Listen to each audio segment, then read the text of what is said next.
Welcome back to Threshold of Revelation. I hope you're here for an exciting, fun, action-packed game. Okay, I'm kidding. It's not going to be that. It's going to be horrible and terrible for not just you, but also the players. So, last session, we started a fight. That's not important. So, for the entirety of this game, we've had a mechanism in the background that has been present, but has been used only a couple of times. It's only been brought up sparingly. And I realize that as we get deeper into this specific situation, it's going to need to be utilized quite a bit more than it has been for reasons which I won't get into yet. But the main point is the spirit character sheets are woefully under attention. Like there's been not much attention to it, and I understand why. Like you don't want to die. It's not a thing that's anybody happy to be prepared for. And then B, there's kind of a lack of understanding to how these things kind of work. There is a kind of depth to the Lingering Soul class brought by Matt Mercer that is present there that is very different to playing just a regular run-of-the-mill D&D character. So it can be the case that it's not very fun, and it can also be the case that it's something that you want to avoid in the first place anyways. So for this session, which is going to be kind of just not much in the way of role playing, mostly just grind set character sheet shit. We are going to be focusing on those spirit character sheets, getting them up to current, and making sure they're ready. Okay. Okay. All right. So for this situation, I just want to be sure. We know that Brent has gotten their character sheet fixed and it's ready to go. Yeah, Brent. I was gonna say, as a Job, heads up, Brent. if you're going up Everybody to here is ninth, proud you'll and get jealous of you. 2 things. So I'm just gonna do this, make it easier for you. I'm just really happy. You can copy though. Oh, those are to GM. Yeah. If you can make those public, they can just copy those because they're all gonna get that, and so they don't have to Okay. type it all out like I did. Okay. So then, yeah, what I'll do is I'll just go ahead and give everybody access to everybody else's character sheets. That's perfectly fine.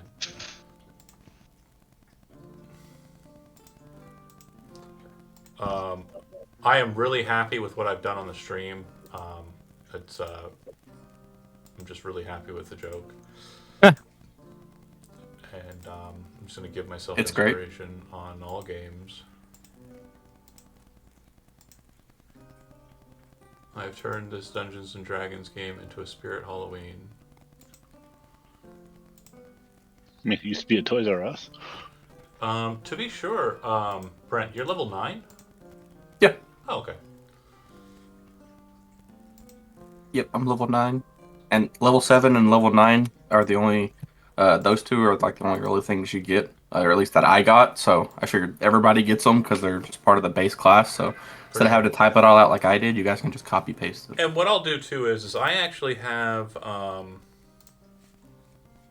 Adobe Pro, so I know you're obviously getting the Lingering Soul from DM's Guild, like everybody else, sure. But I'm gonna go ahead and download it and run it through Adobe's text finder, and then it'll make the document into a bit more favorable a document to kind of mess around with. You can actually copy and paste. I didn't realize that was the one I didn't realize that was still a problem. Apparently, the earlier PDFs on DM's Guild didn't have like copyable text. So it's currently converting the scanned pages into a text document. So give me a second and I'll post that into our game so we have it. But the main thing is the things that will be the same on both sheets. This is the primary thing to focus on first. Your ability scores are the same. Your feat progression is not the same. However, you should take the same feats that you take in your normal character sheet if they are present and available to be taken with your Lingering Soul character. Okay?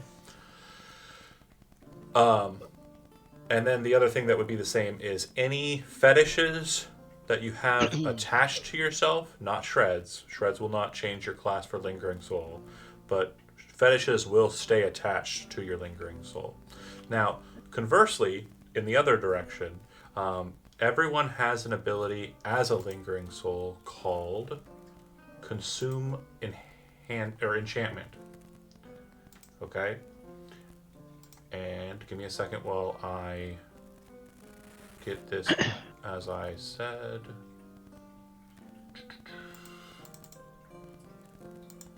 Desktop, save, and then add, upload, desktop, boom, bam. Now this document that I just saved up, it should be able to be, you can just grab it, you can, and again, thank you, Brent, for muscling through that. I apologize. If I had known it was the old PDF, I would have fixed it, and so I thank you for being a trooper there. Gain inspiration for trooperness. Absolutely. Best boy. Bestest Does anybody of want it? all. I have it. Who doesn't have inspiration? I don't. Okay, you can have it, Andy. Thank you. Okay. John, can I ask a quick question? Yeah, fire away. Does armor follow over to the spirit? It does not, because you are no longer wearing armor. So it's your 10 plus your dex modifier, correct? Yep, correct. Okay, great. Unless you're a poltergeist, then you can equip your armor. Poltergeist can equip their shit. So I wanted to discuss specifically the third level feature that Lingering Souls get called Consume Enchantment.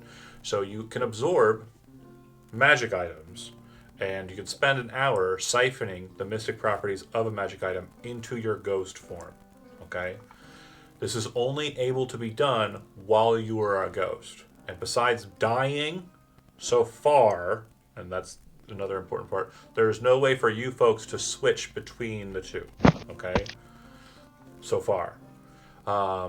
You can engulf or consume 5 enchantments. Okay?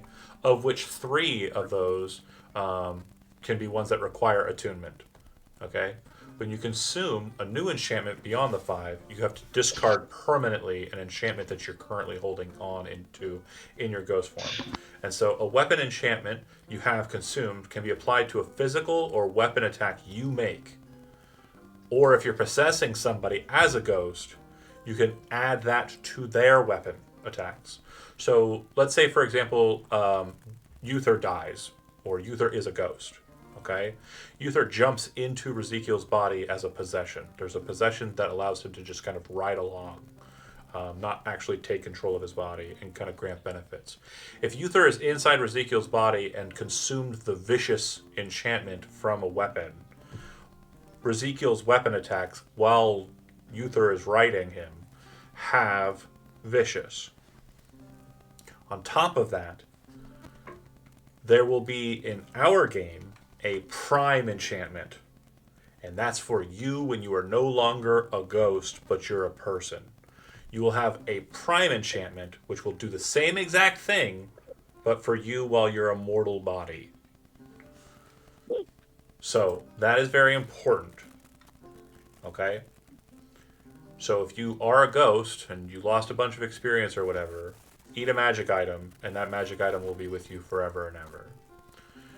Any questions regarding that specific change to how we're doing ghost stuff? No? So if you eat a +2 enchantment on a weapon, you have +2 to all attacks forever? Yes, correct. But if you are wielding a +2 weapon, the +2 bonuses do not stack. They are the same type of bonus. So you will have a +2 period. But if you eat a +2 weapon, and then you start using non-magic weapons, all those weapons are now magical weapons with a +2 enchantment bonus. So basically, it's Somebody kill me. That's what I was waiting for, because I mean, like, yeah, let's die. Yeah, so it's like I'm gonna have a magic longbow. I cheated to do it, but go ahead, Shodi. it's a way around attunement then as well. Correct. So as a ghost, you'll have 3 attunement slots and 5 But magic if you items. eat them, it doesn't matter. You're not using that attunement anymore. Correct. So let me explain. Okay, let's say you wanted to cloak of protection. Okay, and you ate cloak of protection. So that'll count as one of the 3 magic items that you can have in your ghost form that can be attunement magic items. All right, and if you select that as your prime item, then you will always have the benefits of a Cloak of Protection, and as a physical body will be able to attune to 3 magic items. So yes, it is a way to effectively get around one attunement slot. Because remember, the other 4 items that are not your prime selected one don't count for shit while you are a human or a physical body, while you're an effigy. They do count when you are a ghost, and then you're great. And you That's can, a really good idea, Chody. and as a poltergeist, you can attune to magic items and consume magic items. So as a ghost, you could have 3 magic items you're attuned to, 3 attune items that you've consumed, and 2 other magic items you also have consumed. So as a ghost, you could potentially, as a poltergeist, have more magic items that you're attuned to by proxy. But remember, the second you eat an item, you can't spit that shit back out. The only thing that it does is go down the shitter when you eat another magic item, and it is the last one out. Okay? So be If you ate a bunch and then shredded, would they be part of the shred? So these are separate. A shred will always be different. So Just your mortal body? correct. So Okay. when you shred, you're creating a new effigy. That effigy will be augmented by your ghost. The ghost is the one that has the consumed enchantments. Now back to shreds and fetishes. Shreds augment your effigy, right? Fetishes are not attuned to you, are put to your soul, specifically when you're making an effigy. So it's in the process of making an effigy. However, fetishes go to your soul. So all benefits you get for an effigy go to your soul form as well. So if you were to say eat like a fighting style one, your ghost form would have that fighting style, in addition to your effigy having the fighting style. Make sense? And I've added a shit ton of new effigies, and I do want to walk through them with you so we can kind of explore what options we have available to us that weren't present before. And this is mainly a problem on my part in note-taking and handouts. Like, even the one we just got recently, the one from Prince Inweir, I didn't have a handout for, and I apologize. But I've corrected, and here we are. So, we have a feat called the Achiever. This should have been attained a while back, but it's fine. You have it. It just was in a magic item grouping, and I just never really kind of got to it. The Achiever fetish grants whoever has the fetish the Action Surge class feature. It does not give you any benefit if you already have the Action Surge class feature. Okay? Simple. The Defender we already know. It gives you the defending fighting style. And all the fighting style ones have the same wording at the end of it as the Achiever does. Now, if you already have this class feature, this fetish gives you no benefit. So that's a specific language so that if you have the Defender or the defense fighting style, you cannot then get the defense fighting style again. This is very important. I know that I think that we had a double defender situation going on for a bit. I just want to make sure that that is corrected. You can't get the same fighting style twice. Dragon Eater was one we got not too long ago. This one gives you evasion, class feature per the rogue or monk, duelist, dueling fighting style, holy sword, blessed warrior. Now, Inkblot was one you were supposed to attain, and I never got the handout for, but this was when you murdered the big ink man, because he had 3 things that dropped from him, if you remember correctly. The Inkblot fetish says that if you have it equipped, you gain the Pact of the Tome class feature from the Warlock, which basically gives you a Book of Shadows that gives you 3 cantrips you can cast with the Charisma ability score, as if you were a Warlock. Oh, I like that. It is pretty cool. I agree. For Bard, I mean specifically. For Bard, yes. For Sorcerer, it can still be good for Wizard, too, because there are some spells that don't really require you to really have a stat. I mean, it could be good on a fighter. Like, it could be good Take on water. could be good on a lot of people. Sure. It's good. The Martyr is one that does not give you a class feature. This is the first and the only unique feature that we've had on a fetish so far. And it gives you the ability to, as an action, touch a creature and deal damage to yourself, necrotic damage to yourself, in an amount equal to no more than your maximum remaining hit points minus 1. So you can't kill yourself with it. You can only drop yourself to 1. Then you heal the person you touched an amount equal to the number of damage you dealt to yourself. The Kuma. Is that an action, bonus action? It's basically like lay on hands, but instead of having a pool, you're murdering yourself to heal. It doesn't say what kind of action economy it takes. Action. Thank you. Lay on hands, isn't it? Does Okay. it? Yeah. It doesn't say it. It doesn't say it. No, yeah, I you're was right. reading. It doesn't. You were right. So Sorry. it's an action. Yes, you can touch Don't yell one at me. I'm creature feeling very unwell. and action. Aw, I got Sweaty. you. for Zach. I love you. Even still, the Stop sweatiness.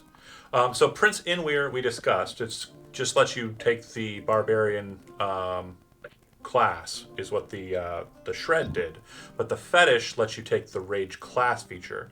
If you put this fetish into you and you already have rage, you just gain an additional use of it. Okay, and this is where we start to get into more fun kind of class featurey ones. Protector fetish gives you the protector fighting class one. That's not the fun I was talking about. Pyron is a fetish that will grant you the divine smite class feature. However, if you already have the class feature, or if you don't have any spell slots, no benefit. However, if you know what divine smite does, and you're playing a spellcaster of another type, you can understand how this can be very beneficial for you to have. So if a ranger were to have this, or a wizard, and you make an attack and you hit, a melee attack with Divine Smite, you can smite with it. That'd be huge. It can be very big, yes. We've already gone over Reaver, which is another fighting style one. Refresher is another new one that was on the docket and never got put out. If it is applied, you gain Second Wind. If you don't have fighter levels, you just add your character level instead of a fighter class level. And then if you already have Second Wind, you can do it again. So you can just get an additional use.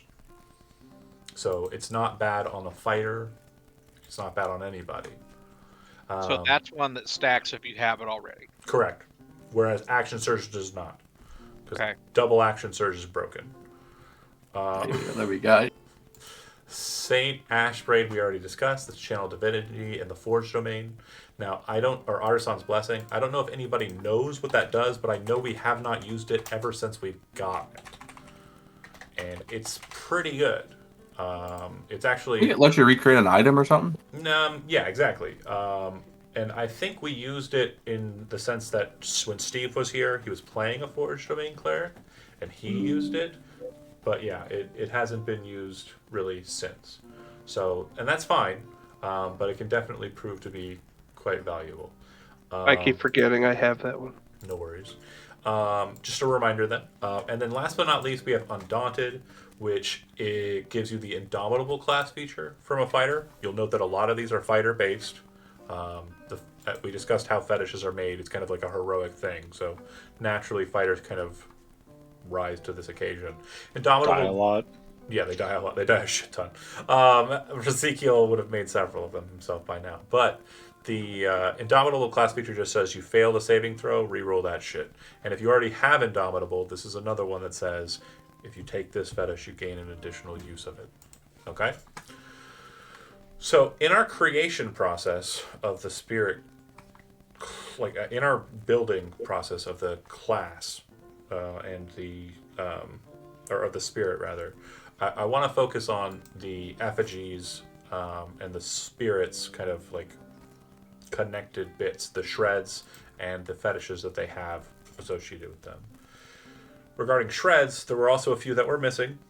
I discussed that the ever shifting gives you the plasmoid feature, like change it to a plasmoid, and Zach Bodie's character, or Bodie took that one.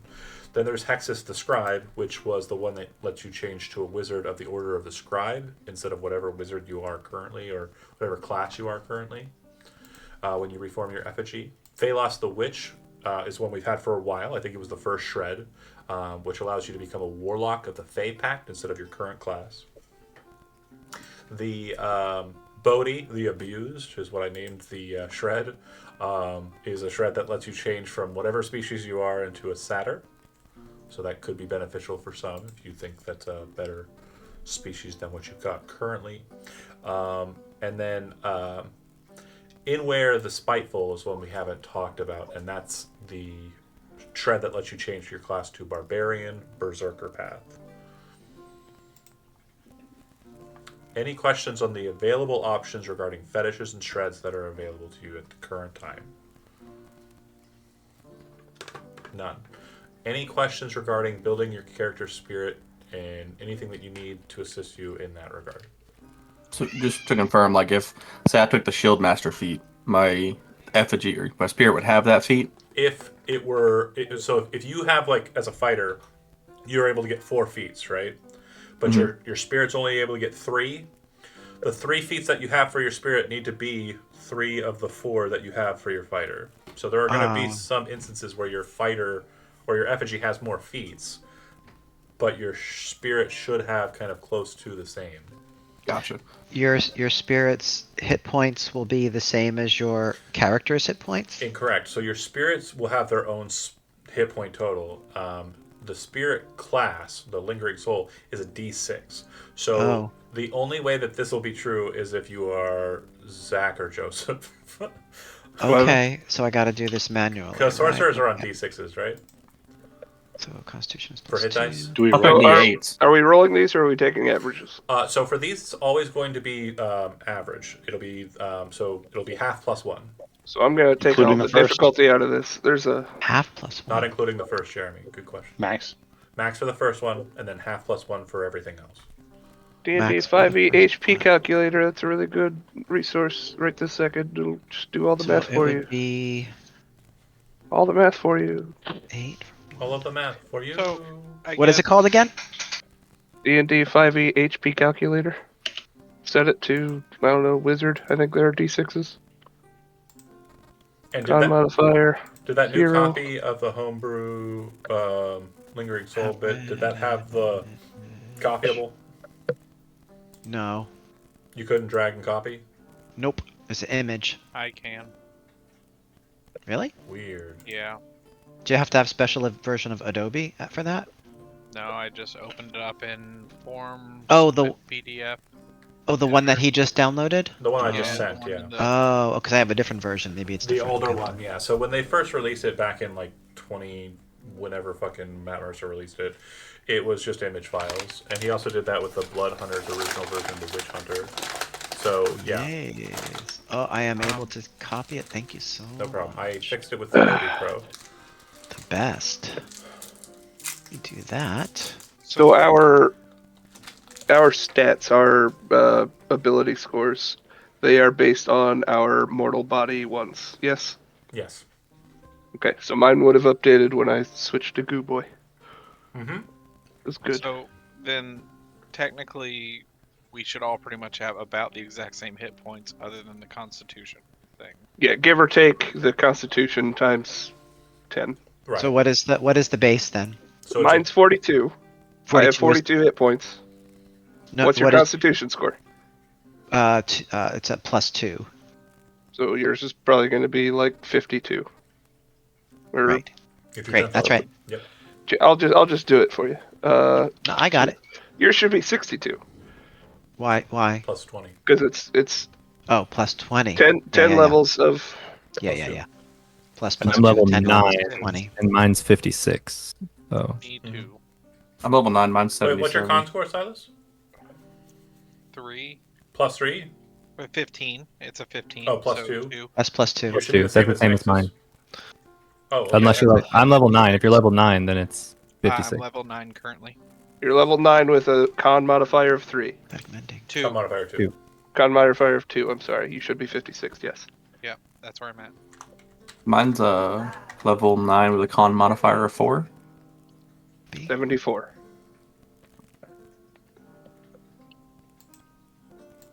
Paste. Solid, solid, solid. Everybody with a lot of hit points. Good for all of you. Good for you. Bodhi, what's your hit point total? Jeez. 40 goddamn 2. You have a -1 Somehow. constitution modifier. You should actually be. a No, 10. I don't. No, I don't. It's a 10 now because I switched to Goo Boy. Okay, okay. I'm all good, John. I don't know if you want to check it or not. I will do so real quick. Oh, I have to. I have put a 10. negative I have to intelligence put the number modifier. 10 up. 10. 10. But that doesn't matter. I think mine's done. Okay. I'll check. I some out. don't. understand what else I'm supposed to do here. Yeah, hit I point. can't read good. Yeah. So there's both the general features that you want to copy in, and then there's the specific path Where are these features. generals featured? Where is this at? You'll see it on the PDF starting if you at look- Spirit Binding. Yeah, in that class, and I'll go ahead and pull that onto here. Yeah, live streaming it as well. So the Lingering Soul is a class, and you are 10th level in it. So if you look at the chart, you have all of those features, which would be a long list of them. And then when you chose at the beginning of the game, like what your type would be, Subclass. your subclass, your Phantom Calling, more specifically, Silas was selected to be a Poltergeist. And so you'll see that the very first option will be Poltergeist, and that will give you Haunt and Spectral Warrior at your current level. At 11th level, you'll gain Phantasmic Force. Hold on.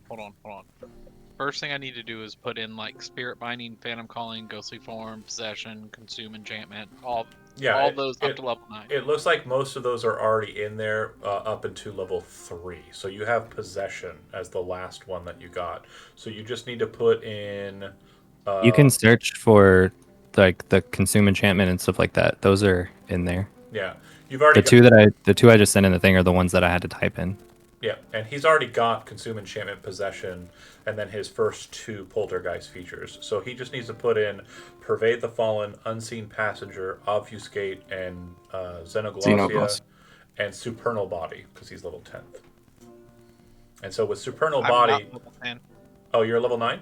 I'm level 9, buddy. Okay. I have 2,000 points. That's why I said I was going to run from this fight. Because I don't want to die. You're not getting out of here. So when you get to level 10, and those of you that are level 10, it definitely makes you a bit more like a ghost when you're in your ghost body. Because the one thing that we all kind of were like, is you couldn't really like fly like a ghost. And now with Supernal Body, you have a fly speed. Yep. So Pretty awesome. And invisibility to do 2 times a day without components is pretty cool. Yep. Although you would think, well, I guess a ghost is semi-visible, but Yeah, and you're actually like, the best way to describe it is like, the way that I imagine it being is like Slimer, or like the ghosts in Ghostbusters. Okay. So you're pretty clearly visible. Yeah, and there's a physicalness to them. Yeah, they definitely do have a glow to them, I believe. It's stated in the beginning there, talking about your ghostly form. Yeah. You kind of emit light. Got it. Cool. Or falling damage is never a thing you'd ever be able to take as a ghost, because you fall with Featherfall as if cast on you all the time. To be clear, we're ignoring one ability danger. score. Hold on, one at a time. Go ahead. We're ignoring ability score improvements because they're based on our base character. So if you have the same amount, which I believe Phantom Calling and Sorcerer would, yeah, that'd be fine. And since we're using the feat variant, if you chose a feat instead of an ability score improvement, you have to take the feat. Yeah. But if I'm the Spirit Guardian and I didn't take any feats, it would be just... It should be relatively close, if not a little lower. Yeah. Because, I mean, again, a fighter and a spirit will be different.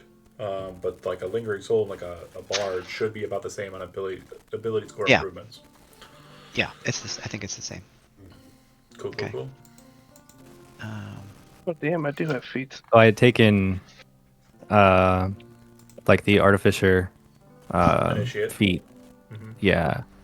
But that would be that my like stats were already reflective of that, so it shouldn't matter, right? Should be fine.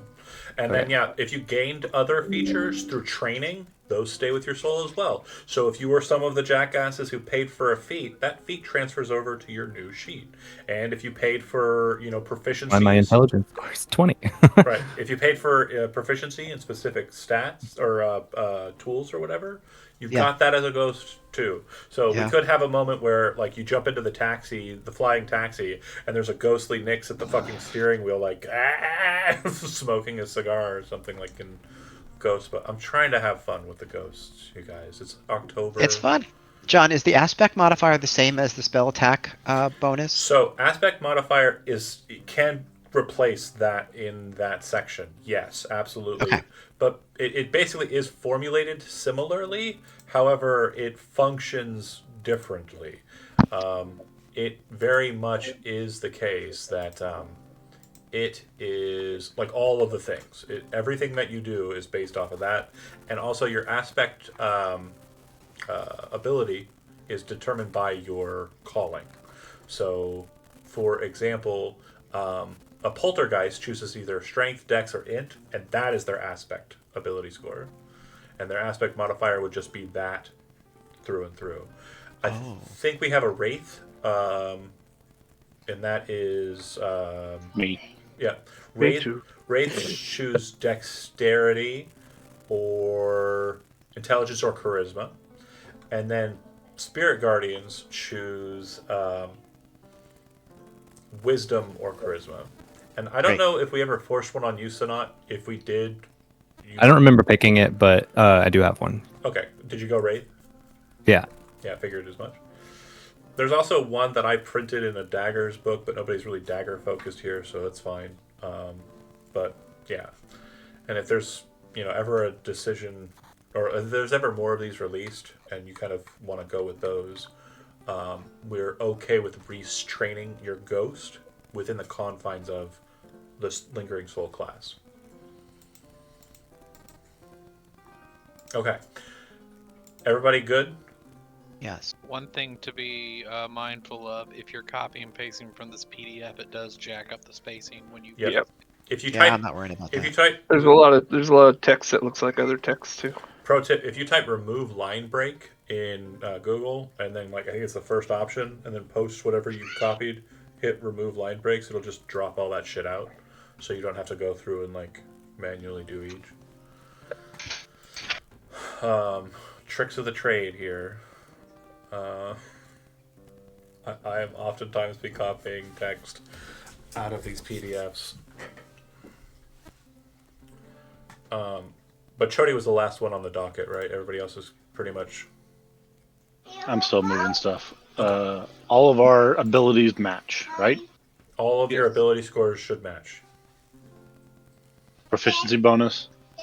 All your proficiency bonuses should match. Yep, I'm stating that is the case for me, because normally, well, except for abilities or saving throws.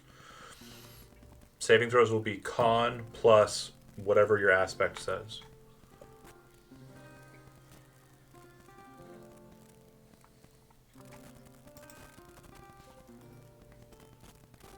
I believe for a wraith,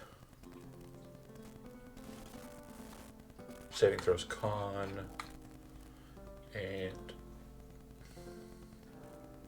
I guess not. It's just the one con. Oh no, yeah. Sorry. For poltergeist, it's strength saving throws. For wraiths, it is intelligence saving throws.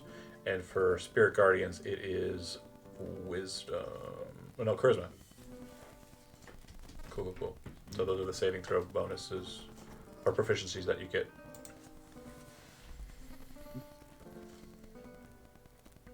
Okay. So like I hinted at, and might have tipped my hand a little bit there, currently the only way for you to become your lingering soul is for you to die. That's how it'll always be. Yep. During the process of reforming your effigy, you've always had to have been dead. And when you're reforming your effigy, like just putting a fetish or applying a fetish or applying a shred, it just kind of rewrites the effigy you currently have. So, regarding that, I do want to say too, I'm not going to force you to find a soul well at this point for fetish application, as some of them were just dropped in. So if you want to discuss amongst yourselves how you want to move those around now, free application. How many fetishes can we have at a time? You can have a number equal to half your proficiency modifier rounded down. Got it. So two. Or, yeah.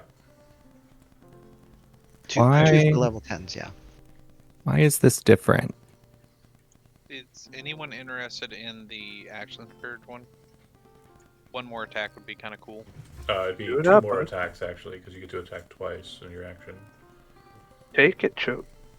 Okay. I was since thinking I'm either attacking- you or the wizard, because the 4 wizard could times drop anymore. 2-leveled spells. The wizard can use 2-leveled spells if they take action surge. Yeah. Have you thought about Indomitable, Ezekiel? It wouldn't hurt to have an extra one. I have Defender right now. But the second wind or the Indomitable one, having 2 of those wouldn't hurt me. Sorry, Chandler's in the chat telling me to be a complete asshole to you guys, so no respect. No, I'm kidding. He's a patron. I gotta do what he says. Listen, I'm a Yes, patron. Chandler. I'll have a word with Chandler later. Everybody else in here, like, pretty much has been a patron or is a patron. So yeah, I get it. It's fine. There's more. you're money. you're not getting the Rocker Boy single in Cyberpunk now. I was gonna send you a free single. Would you actually have sung it? God no. Oh damn, forget it then. I don't know why. Coward. Joseph, do you have any fetishes on your character? I don't currently. I was looking at them as to kind of. I don't know. I had been talking with. Who was I talking to before? I don't Me. remember. Oh, sorry. I'm a little. I had to take some pain medicine earlier, so I'm a little out of it. But we had mentioned what the The Action Surge one wouldn't be bad, Right, and yeah. the Indomitable one wouldn't be bad for him. Oh, that's true. I was like, definitely, I think Action Surge would be kind of cool. Although I feel like I will draw a lot of attention to myself if I'm putting out like big ass spells, but it could help me be prepared to use spells. So The 2 people who expressed interest in the action surge one, in my opinion, are the 2 best ones for it. Either you're getting 2 massive berserker attacks, and that's just in addition to his normal 2 big ass berserker attacks, or you're getting like double fireball. Boom, I would- boom. If you want it, buddy, you can have it, dude. I'm fine with where I'm at. I'm gonna let him have it. Let him have it. Okay. Okay. Let him have it. Those are both really strong because, again, that barbarian can do like 40, 50 hit points a damn turn. So, already, 2 times. I just that. wish I had spell slots. I'd pick up that Divine Smite one. So I am that- interested in the Inkblot one. If anybody else is interested, we could talk about it. I don't remember what that does. I don't currently have any. It Gives you him a Pact book of the of- Tome. It gives him a Book of Shadows, which gives him 3 warlock spells, or 3 any spells that count as warlock spells. So they have to be three- cantrips, right? They Any have to be spell. cantrips, yeah. 3 cantrips. From any class. Okay. And they count as warlock spells for you Okay. while you have the fetish attached. How'd you say you put this in Google and drop the page thing? Oh, so remove line break in Google. Yeah. And then it should, Just- that first option that it brings up on Google search. Do you see it? Cool. Thanks. Textifier, I think it's, or Text Fixer. Got it. Thanks, man. No problem. If no one else is interested, I have the Defender now, so I was thinking I could possibly take the Rage one to give me a little bit more damage. Ooh, 2 rage frontliners. That's not bad. Which one gave us Divine Smite? That would be Pyron?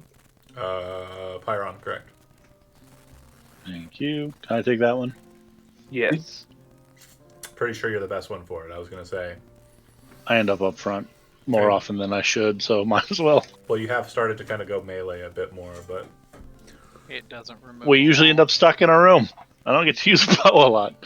more than I'd fair. like to stand in the back and not get hit in the face. Or the bow's not magical, and you can't fucking put magic damage into the bitch.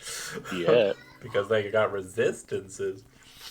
Yeah, you're like, oh, wait till I'm a ghost. Everything is magic. Bodhi, kill We're me. able to have 2. Bodhi just Yeah. said- you can Bodhi, have try 2 harder. if your proficiency bonus is Oh, never mind. 4. Yeah, it's half Come your on, it just proficiency tickles. bonus rounded down. I can't wear the Rage one. Because Just can't use gonna, the like Rage one. cover your mouth and nose with one of my hands. is your proficiency bonus too low right yet? No, it's because I wear heavy armor. I drink you. Yeah, you can't rage well in heavy armor, correct? In a perfect world. Honestly, the ranger wouldn't be a bad choice for that one either. Yeah. But there are a total of 14 here, so there's no way you're shoving them all into everybody. So keep that in mind. of them in there. I could don't try. know, dude. I mean, yeah, there's definitely. Always try. Just, So is it okay if I take the Inkblot one? Yes. I'm fine with that. So we've got Inkblot given out, Action Shadow Surge of given the out, Grave. and Another note Divine is Smite given out. Holy Sword gives you 2 Paladin cantrips. So Paladins don't normally get cantrips. However, the Holy Sword gives you Blessed Warrior, which says you have 2 cleric cantrips of your choice, but you cast them with your Paladin score, which is a Charisma. So that's another good note for you charismatic bitches. Those of you that actually have charisma. Which one was it? Dumpstad. It's I'm called listening. Holy Sword. Holy Sword. Yeah, it gives you the Blessed Warrior My +1 on charisma isn't going to help me there. fighting style, which lets you take 2 clerics cantrips of your choice and cast them with your Paladin spellcasting. Yeah, So- so I'm so basically charisma. using like the kind of clericy type spells for my cantrips to like help with that, because we don't really have a dedicated healer. Bodhi is a divine soul, so he's already in that department too. So him getting cleric spells that he can cast as if he were a charisma caster are also good on him. Yeah, that's pretty cool. I have access to cleric spells I can cast with charisma. Yeah, that's true. I don't think that would help me. Give you 2 more cantrips. I think I'm gonna take Like what? guidance and spare the dying as 2 of them. How many 2. cantrips do you have right now? A shitload, dude. It's too many. When he's got Yeah, he's got all the transmutation on. he got the Cyric stuff. But so we have left is the Indomitable feat, the Second Wind, Here you go, boss. the Saint Ashbraid one,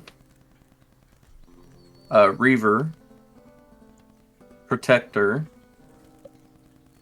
Prince Inuar. What fighting style do you have, Uther? 2 of them. Oh, that's the one you chose. Okay. Didn't have to sound so disappointed. Well, I was gonna say if he retrained it, if he retrains it at level for archery, he could take archery as his native one, and then he could take the Reaver for 2-weapon fighting. But it sounds like he's probably going to be taking the Rage one and also the. I'd say Me? No, I have Dragon Eater and Divine Smite. Oh yeah, Yeah. then you're set. Okay. I'd say we give the Rage one to Chody because then it gives him an extra would be Rage, great. which will be but it would give you an extra one. So you'll have instead of 3 or you'll have 5, which would be because you never know. You could use them more sparingly with that. I mean, I can't. I've never used more than 2. True. I was just saying, like, if we needed more than 4. That's we not could. true. I waxed you down on 2 of the big boss fights. The Inkblot you were Oh. pretty much fresh out, and also the fucking axe guy. Like he caused you to fall down quite a bit. Now the chicken you beat the shit out of, and then That was great. Fuck that chick. yeah. I mean, If nobody, go ahead. I was gonna say if nobody else wants the second one, I'll take it, and I'll leave the Indomitable for somebody else. Yeah, I was thinking one of those 2. I could take Indomitable. I feel like that would be good, right? Yeah, block a save that you failed. For I sure. was like, especially if I'm going to be getting an action surge and can be drawing attention to myself, that might be handy. Yeah. Trying to figure if there's a second one that'd be good for me. Well, I would say if he's not taking Blessed Warrior, and by he I mean Zach, you should take it just so you have 5 more cantrips to choose from. Oh jeez, Holy Warrior. Yeah. Holy- Holy Sword is what the name of it is, and it gives you the Holy Blessed Sword. Warrior fighting style. Which allows you 5 cantrips. It chooses you 2 cleric cantrips, and they cast for Paladin. It just gets you 2 cantrips. Yeah, that's all it does. And how do we put these on our sheet? So you can So- just go into the compendium and type the name of the feature that it grants you, and then drag that feature over to your sheet, and it'll add it. But yeah, Blessed Warrior says, just so we have the verbiage exactly, you learn 2 cantrips of your choice from the cleric spell list. They count as paladin spells for you, and charisma is your spellcasting ability for them. Whenever you gain a level in this class, you can replace one of these cantrips with another cantrip from the cleric spell list. You'll never gain another level in paladin. It's fine. You're just getting the 2 cantrips and casting them as a paladin. Okay. So that with that and the Tome of Shadows, you gain a total of 5 new cantrips with your fetishes. That's pretty sweet.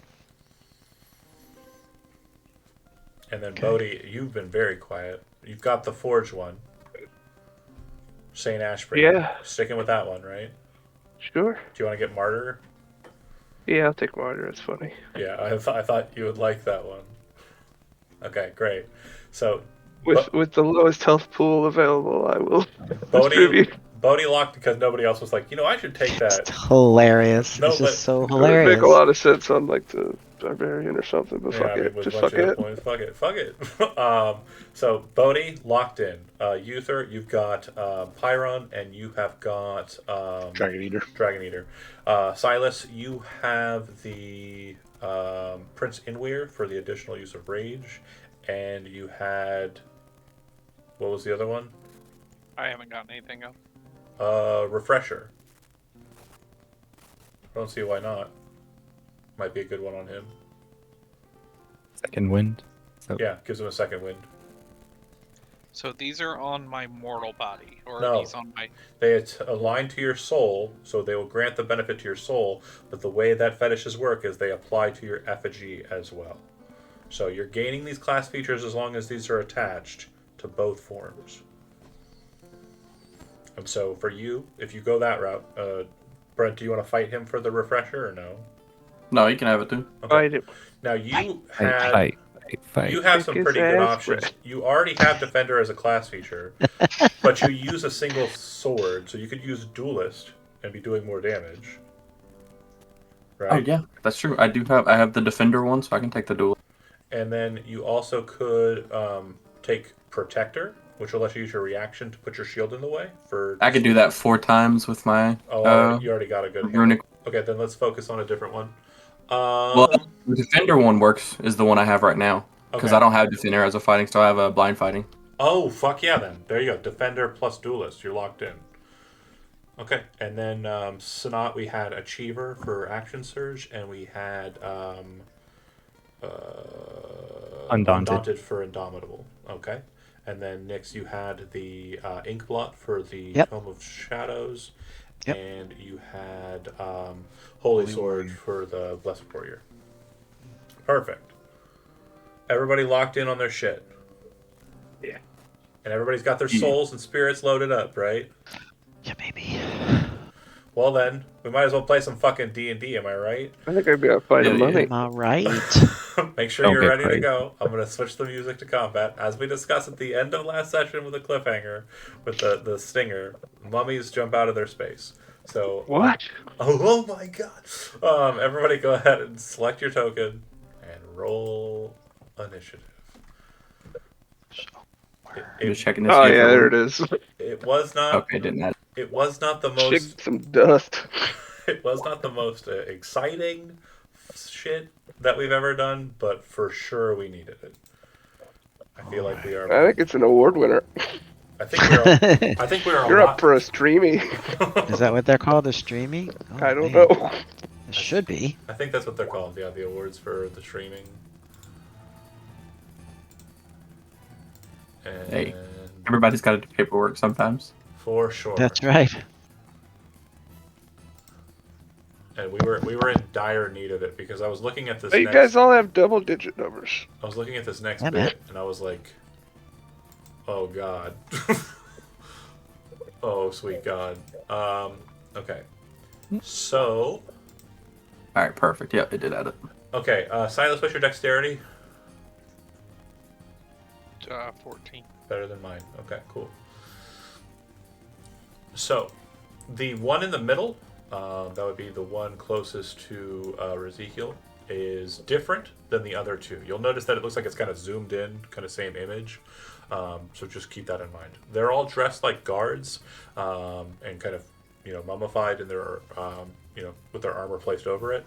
But the one in the middle looks like it has kind of a jade crown, or kind of like a bronze crown with jade slivers kind of poking out the top. The actual like prongs of the crown are made out of like slivers of jade. Cursed crown time. Let's go. Okay, so Uther, you are first, and as we discussed, the last thing that happened before the chest was fucked with is Uther had put the ladder in sideways, so it forms basically like a grill or prison bars at the bottom of the depressed door. So it's kind of holding the door up, but it's holding the door up in such a way that you'd have to push it to the side to kind of get out and through. I'm going to support that depressed door. Anything it needs. Mr. Chick, what do you guys want to do? I was gonna follow it up with a joke as well. But just jump right to the D&D. Okay, go ahead. Did you say fight? Fight. Fight. Fight it is. All right. I will book left and solo this thing. Hell yeah. I'm going to bonus action Zephyr Strike. Mm-hmm. And knowing they're undead, I'll go with the Silver Dagger. 29 to hit. Just barely. What? Just barely. John, you're breaking up a little bit. Oh shit! Now I started. I was getting it real bad. Oh my god! I couldn't hear anything. Anything? Nothing? Am I coming through at all?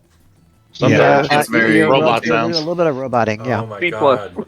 Fucking D&D. Every time I open up Roll20. How about now? Yeah, Fine, Better, fine so right this second. so far. I said just barely. 29's just barely. I- Boy, I hope that's a joke. It was a joke, but it did not fall well because of the roboting. Alright, so plus a damage. d8 from the Zephyr. 5 more damage. Got it. And I'll burn off a level 3 spell to Divine Smite the motherfucker. Okay. So that's 3 more d8, is that right? So this is an undead. You're using a level 1 spell? Level 3. Oh, so that would be 3 plus 2, so 5d8. 5 d8. That's not great. 15. Well, I've seen better D8. Well, I will tell you, it wasn't great, but that one shot bloodied it. So that's your first attack. You're coming back in at the robot voice. Yeah, Oh my god. I get a second attack though. Ooh, this is first turn too. Hold on. That's the ambush. 3 attacks. I think he said he bloodied it. You did bloody it. Yep. Good job. Hold on, I Which is missed weird something. because mummies should be drained of all fluids. Yeah, it's in that jar over there in the corner. You know what? Yeah. With I'm everything, about to chug those cursed jars. with my sound messing up and these horrible jokes coming in, I'm just gonna go. I am working up a powerful thirst in those jars. Can you hear me okay better now, or no? It's still not spotty on the excellent. tape. Not excellent. The fuck is happening? I don't know. Apparently on Twitch you sound fine, which I don't believe. No, I do believe. I understand what's happening. Again. Ambush attack. Discord's been a real piece of shit lately. 16 hit. Yeah. Okay. And so that's 10 plus 8. Do you want to spend another use of smite? Not. Well. Yeah, fuck it. I'll do a first level. Okay. That'll be a total of 3d8. 12 more. That'll kill him in 1. Cool. You gonna? You have a Dread Nice. Ambusher attack, correct? Third? That was the Dread Ambusher, so I have my second attack still Okay. Yeah, that's fine. because of the wording. Yeah. So I can Zephyr Strike, move 35, and make that last attack. Yeah. Okay. And I was going to say, if you wanted to, you could actually pull your bow in the midst, because you probably would have had a weapon drawn. I grabbed the Silver Dagger on my way over there. I can interact twice, but That's fine. the second attack has to be a different weapon, though, right? No. Okay. No. Extra attack, you make 2 attacks on each turn. Oh, I'm thinking of the bonus action one. Sorry. I gotta say, Uther's going nuts. 21 to hit. Yeah. just barely. Robots. Okay. 10 damage. Anything else? Any bonuses? Can I smite again? Yeah, you can smite every time you attack and succeed. All right. Yeah, I'll burn off another level 3 then. All right. 5d8. 37. Holy shit. And I will get in a macro for you to be able to smite without having to type in the dice here in a bit. Yeah, I'm just clicking on that thing up in the left. It's No, I understand. not too awful, but So okay, you I'm gonna go third- burn spells. Done. Putting in a lot of work there. Silas, you're up. I'd like to go ahead and drain 2 from my magic weapon. Okay. Do the fire. So we're looking at 2d6 extra fire, right? 2d8. 2d8. So I'm just going to attack normally, but subtract 2 from it. Is that right? Correct. 24. Yeah, more than. 24 again. Also great. And then add 4d8. Yep. Damn. Jesus, boys. Minus 51, minus... Yep, that'll kill it. Okay.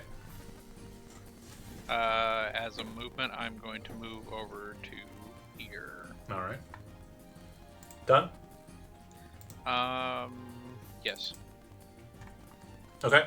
Seeing that Ezekiel was the one kind of engaged, he's not going to attack Ezekiel anymore because he just got his shit pushed in, which it did not enjoy.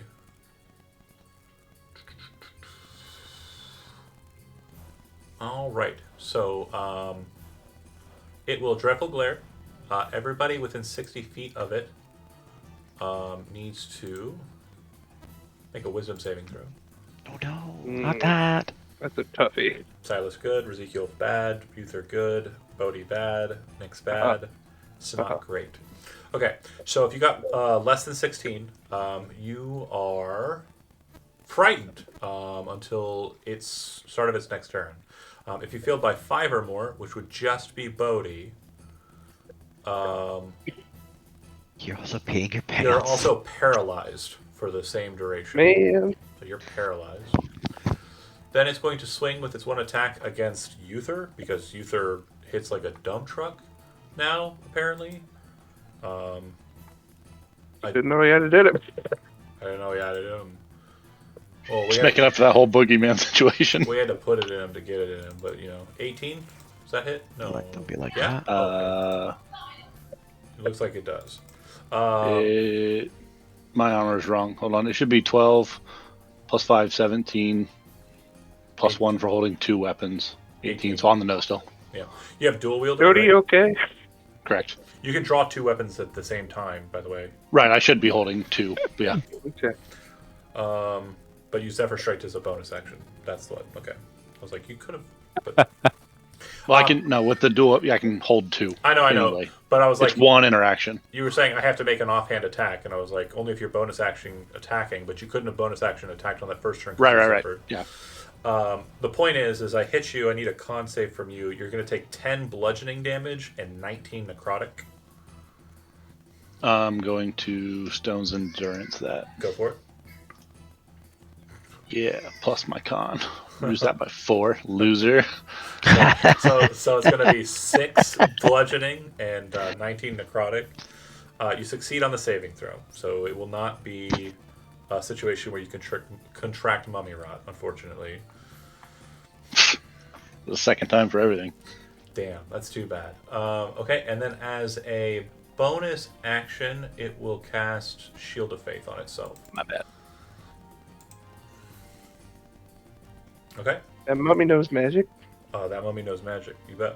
Jesus. He cast what on himself? Shield of of Faith. Faith. Counterspell the bitch. Can I counterspell that? I didn't ask, but yeah, go ahead if you want to waste a 3rd level spell slot for a 1st level spell. I'm okay with Well, that. shit, I ain't done nothing yet, so might as well do something. Fucking let's go. Let's go. Okay. All Waste right. your resources. Let's go. And then There you go. counterspell it. Then it goes to Nyx's turn. Yeah, Bardic Inspiration for Ezekiel, and I'm gonna Sharp Noted. Okay. It goes, ba-ding! 16 to hit. That will miss. All right. In between Nyx's and Ezekiel's turn, it will. Oh, this one's got legendary actions, do we? It does indeed. This one will. Just wants his ass beat.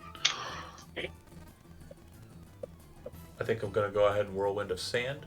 So What? it turns into a Whirlwind of Sand, moves up to 60 feet, and reverts to its normal form. While in Whirlwind form, the Mummy Lord is immune to all damage, can be grappled, petrified, knocked prone, restrained, or stunned. Equipment worn on and reverts to its normal form after the movement. So opportunity attack can be made. It doesn't do anything. Yeah. But they can't be made. They do if you're Sentinel. Sentinel. You'll prevent the movement. Oh no! It just said that its movement can't be prevented. Hold on. Oh, I thought you just said the damage couldn't. He activated cheat mode.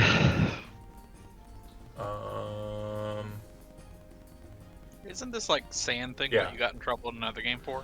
This is the Joe Orbic meme. Yep. So it is going to move. And like I said, it doesn't provoke anything.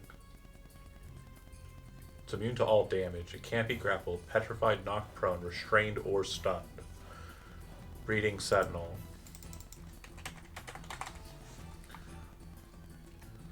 I mean, I'll go with rules as written, but It becomes 0. Yeah, it just has to hit. Hit with the opportunity attack. Okay, well, go ahead and make an attack then. Miss. Okay, walk away. Whoosh. Pussy. It flies right underneath onto the other side of the door. Dang it. Cool, that's somebody else's problem now, boys. Yeah, let's get out of here. For Zeke. Getting out of here is the way he's going. Oh no! Secret door time. Let's go. So, Ezekiel, you're up. I'm frightened of it, so I can't move towards it. Can he make a save, though? No, at the start of the mummy's next turn, he's no longer frightened. I'm just gonna stand here. All right. It'll go to Sanat, but between those two, the nope. I don't know. Actually, yeah. So, nope. Too far away. All right. Cool. It's not going to use another legendary action. I'm done. Has more than one. Wow. It's got 3. Yeah. So, we can see it over there, or no? Yeah, you can see the lower half of it. Sure. But they got a Like, bowling okay. ball? The ladder was 5 feet wide per I mean, like, the specs alright. we were given, so the door is 5 feet up. You just have to look through the ladder. Yeah, you can see the lower half of it. Like, you're probably just missing like the shoulders and the head. Depends on the height of the person. Yeah, he's like probably drawing about- the line. He's probably about 6 foot, 6'6", something like that. No, like Sanat's height. Oh yeah, so not like 5 something. So No, I'm they can. You're not that tall, are you? taller. Yeah. Oh well, then yeah. I mean, you can still look down at his feet. You can see him. I mean, there's enough of a gap. I'm just going to cast magic missile at him. Yeah, I mean, that'll work. So when the magic missile flares at him, you'll watch as they all just seem to pop and disintegrate in front of him. As an Arcanist, you would realize he has a Brooch of Shielding. oh, Brooch of Shielding says he's immune to the spell Magic Missile. That's all it says. Hilarious. Bodhi, you're up. Get him I'm back in here, Bodhi. situationally bullshit. No, I'm paralyzed. So, I think I pass. You can take no actions. no, paralyzed is just a solid end of turn. Yep. Uther. Damn, I needed him as a taxi.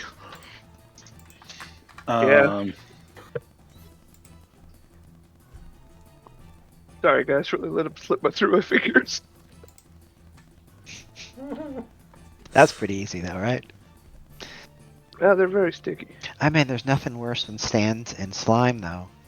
That's got to be a mess. Yeah, we're both very agitated by the interaction. By the erection? What? What? He got his chocolate in my peanut butter.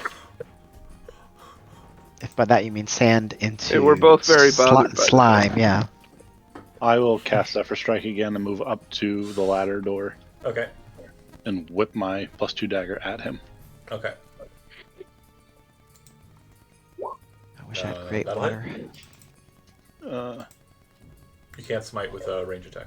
Right. Plus a d8 though for the Zephyr. Go for it. 4. And the dagger hits, falls to the ground near him. Looks like it does a bit of damage. It's silvered. Yeah, I know. Okay. It got through the resistance. I mean, I'm not saying it didn't do anything. I'm just saying it didn't kill him.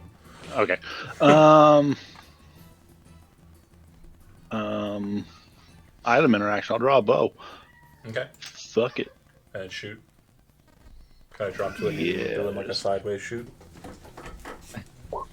That'll hit. It's non-magical, so it doesn't do anything to him.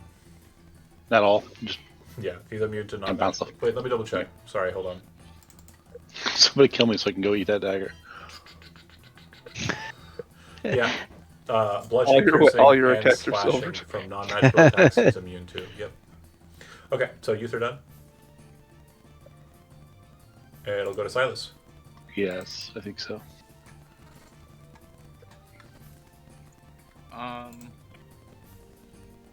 I'm going to move over here.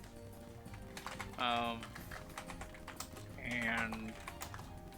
actually, I'm gonna move over here into the aura, and if something moves, I'm gonna attack it. Okay. It'll go to him. He will cast Flame Strike right at that first space that he can see there. So I need Bodhi, Uther, and Nyx to go ahead and make dexterity saving throws. Am I no longer paralyzed now that it's his turn? His turn started, so you're no longer paralyzed. Cool. Oh my god, so I dex have a saves. +9 to Dex. I rolled a 2. I'm gonna spend my inspiration. I got the 18 because I have the Dragon Eater. That's a good choice. Okay, so the DC on this bad boy was 17.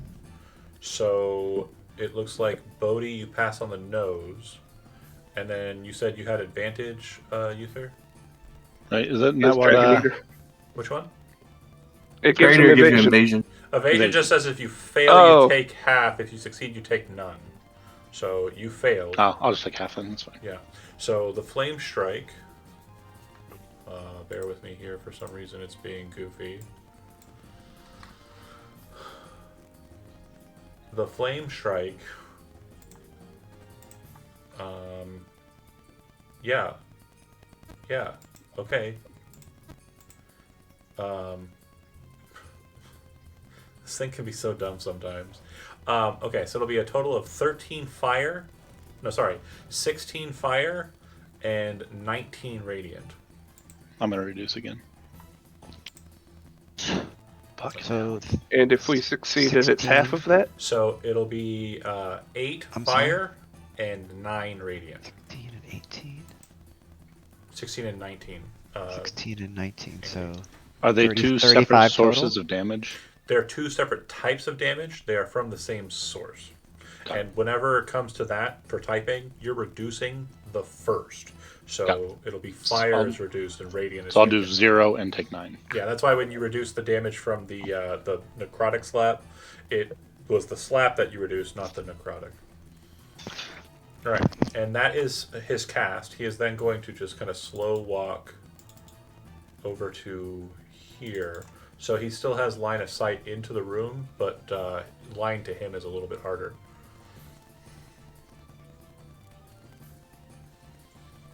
All right, Mummy's done. Nyx is up. First, Nyx goes, "Ah, God, that stinks. And then The hell He- happened? Is this what I've been doing to people? his clothes are on fire, I would assume, right? Mm-hmm. Sure. Yeah, you know. Okay. Ah. Did we determine that fireball didn't do much damage, Joseph? I didn't use fireball. I Oh. used magic missile. And it 'Cause I definitely Didn't want to hit you with the fireball because it was a mostly closed door in He's between I me and considerate. really, really appreciate that. Nyx might not be considerate, but I mean, if you can see him, I mean, like, because the door is Yeah. only open how far? 5 feet. 5 feet. So it's I open can, pretty I good. can cast Okay. fireball through there, can't I? Yeah, it's 5 feet up in the air. You Okay. cannot get through the spokes of the ladder. Unless What? you're Bodhi.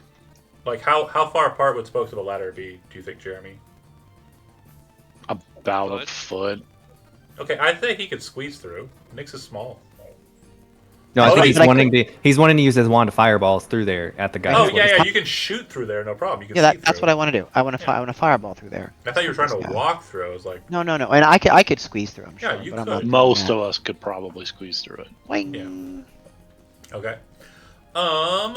fire damage. Oh no! My only weakness. All right, so you detonate the fireball, and you watch as the form kind of just takes to flame, starts kind of like moving erratically, and then falls to the ground, the armor kind of making a loud clink. When that happens, though, you watch as what appears to be this just very familiar-looking kind of bluish energy kind of snipe past everybody and slam into the sarcophagus he came out of. Almost seemingly kind of going into it like it were a hole or something. And I will kill the combat music because you won the fight. Great job. I didn't think Good about job, it, Nick. but in the fight, like out of character, Uther could have just used a divine smite hit on me, and I could have transferred the damage to him with my ability. I'm not gonna do that. Sounds risky. So yeah, you would see that the armor and like the wrapping of the thing kind of falls to the ground, slightly burnished. It looks like the two mummies that were kind of coming out of the sides, who literally got rolled in seconds by fucking Ranger and Barbarian. It looks like they had in one hand what appears to be like a scepter, or more like a mace or morning star, as far as weaponry goes. And the one that came out in the middle was holding a symbol. The symbol in question appears to have been like a circle with like a bird, kind of very simple designed bird in its space. It seems to be, for those who paid attention back in town, a very rough depiction, very, very rough depiction of Haziel. And real quick, Joseph, if you want to cast Fireball, you choose where to target. You don't have to shoot the creature. Yeah. You could target behind it and hit just that enemy. I just thought the door wasn't as open as it was, and I was like, there are three of you standing right next to the door. If I hit the door and not the I goes through, appreciate that. Your spells go where you point. I was like, fine. I also like, but like, was considerate. I I think mean, he died Gotta anyway. say, My How next, are you supposed my next to know turn he was was Misty immune to stepping out the fucking door magic and missile? blowing him up. So like, I had a plan. Don't but worry, Joseph. Nick's is just way more reckless. Well, I'm gonna go recover Bodhi. that. My stuff. fireballs will do significantly Did more you damage. get my dagger sure on the they way will. back for Yeah, me? yeah. I'll go collect our prize winnings off Dope. of that guy. What I will say too is I definitely do. I did slack on something. And I just realized it. Especially now that we have a caster, it's very important. Our spell casting templates haven't been updated for a while either, and that's me being a slouch. So I need to correct that before next session. So someone please remind me on Thursday. So if I haven't done it by then, I'll go ahead and get it done that day. Just make a note of it, please. All right. That's like a Brett thing. You pop out. You see the armor of the thing. The crown I mentioned. It does look like it was wearing kind of a very ornate-looking brooch, and and then it does. I do like a good brooch. Brooch. And then the armor. And the other mummies, they didn't have brooches, so it's kind of like you feel kind of gross about it. They should be wearing a brooch. But yeah, armor, brooch, holy symbol, crown from the one outside. Is the brooch what he was wearing that stopped the magic missile? Yeah, it's a brooch of shielding. I posted the identified version of it in the chat. I guess I'll use cool goggles to cast identify on what else was it? The crown. The crown and the armor. We'll do the crown first, and then Can I we'll wear shove crown? everything through that ladder. I'm sorry. Uh-huh. What was that, Jody? I just want to be wearing a crown. Make it for me. Sure. The crown is magical, but what you come to realize is it is a connectivity crown. So it does not allow for you to do anything with just the crown as it stands. What a connectivity crown does is it allows someone to speak to another person wearing a connectivity crown linked to this one as if they were in the same room. Uh-oh. Should we find out who he was talking to? You should Yep. obviously put that on. And Sanat, were you religion trained? No. Okay. Nobody in this group has religion, right? Okay. No. Bunch of I have a heathens. really high intelligence score, but not religion trained. So, not since you are the smartest of the folks, go ahead and make a religion check untrained. Big whoa. This'll definitely be a Dance Eternal primer situation, kind of like you guys get when Arcana is the thing. 21's pretty good. So you saw its ghost, its actual spirit, leave its body and rush into the sarcophagus. So you know that mummy is not dead, and you would also know that powerful enough mummies are like vampire or other kind of like powerful undead. There's something that has to be destroyed for it to be destroyed, and in the case of a mummy lord like that one, it's its heart. And you can see that the Coptic jars are present around its tomb and also present around the other tombs. Is it obvious to see which of those has his heart? Like, are they like labeled or? It is not. You would have to open each one and inspect the contents individually. I mean, Or we just smash them all. This Is sounds it like the free perfect job jelly time? Silas could just eat them all. Yeah. Are you guys fucking with jars without me in the room? I did want to make sure it was like reiterated. Bodhi, you can go back in at any time. All right. Make sure they don't fuck with the jars. More than one of us wanted to drink from these jars. Coptic jars are typically very potent potions or ointments that can be utilized for later purposes. So just breaking them is probably not the best plan, but you can do that if you want to. We could Puts just the jar choke. sauce on its skin. Go break something useless like a sarcophagus. It puts the liver juices on its skin, or else it gets the hose again. I guess so. I relay the information about the heart to everyone, so do as you will. I will say, Silas, since it does look like you kind of maneuvered back to the chest that was being tampered with before, you can see into the sarcophagus the mummy went into, and inside, if you were to push this stupid chest out of the way, it looks like you could pull the lower panel of the sarcophagus out, and it forms a staircase that descends down into darkness. I'll do that. That's the door we located, right? So that would be, there's a staircase that goes into this sarcophagus, and that's the secret door you located, correct? And it's What's also in the chest? where the soul went. Great question. Roll a D100. What's that thing? 74. Please be like mega cursed item. He's rolling on a random magic item, sure. I really want a cursed item. Because I'm gonna collect these jars. the chest and the jars are like situated. I didn't think the chest was going to matter too much. But you said 74? Yeah. Cool. So it is filled with More jars. a bunch of jars. Yeah, actually is filled with a bunch of jars.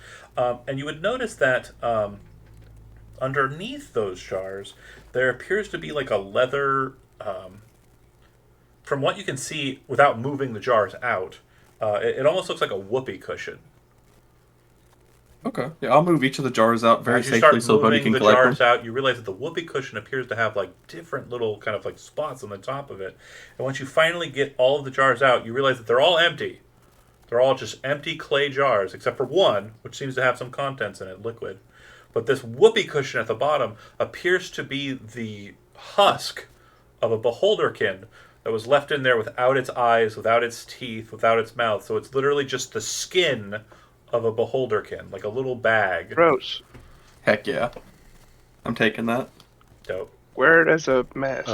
Can we Can I equip it? So it does look like it has a slit on the bottom that allows someone to pull it over their head. That is. I'm slapping it shit. on. Slapping it on. Ah, man, would you let people look at things first? The jars. There's about 30 of them, Sick. and Adding 30 jars. only one of them has contents. If you do a sip test or eyes checking, it is an elixir of health. Elixir of what now? Health. Health. Okay. Speaking of, anybody got any heals they want to pass out, or do we want a short rest here? Sure thing. For what? Did we get hit? I got banged up a little bit. I got a little roughed up. Would My you rather phone. short rest? Elixir Is this a... cures a single disease or removes the blinded, deafened, paralyzed, or poisoned conditions from whoever imbibes it.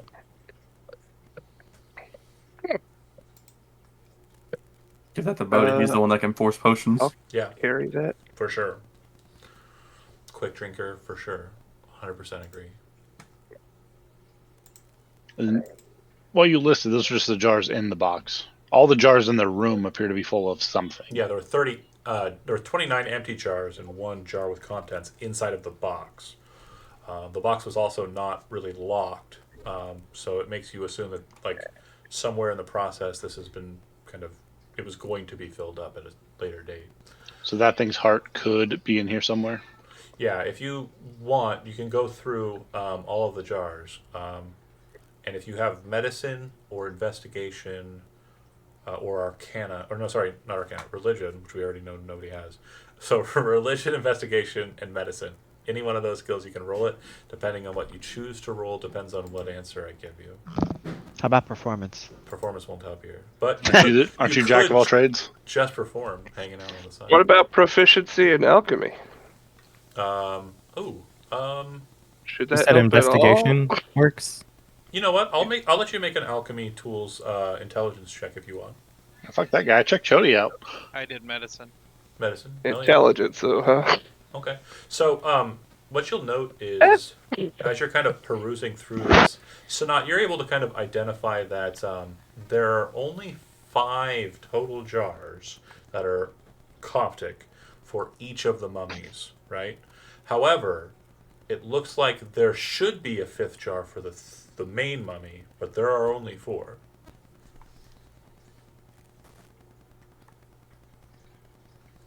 So the main mummy's missing a jar? Correct. And it looks like there was a space for it, but it's been maneuvered aside or taken away. Do the sets of 5 have, like, matching symbols? Yeah, so it's a dragon, it is a serpent, it is a beholder head, and it is a raven's head. And then the 5th jar, which is existent for the... only the 2 on the side. Only the 2 on the side, is a human hand. Kind of like up like it's gripping at something. So we are looking for a jar with a human hand on it somewhere in here. That's right. Or somewhere underneath. But Right. the human hand jar, opening those up and looking into them with a medicine check, Silas, you're able to be like, that's a good cut of heart. Oh my god, brain, work. The dragon, Raven? the dragon one. Let me double check here. The dragon one appears to have like really just briny yellow looking lungs kind of stuffed in them.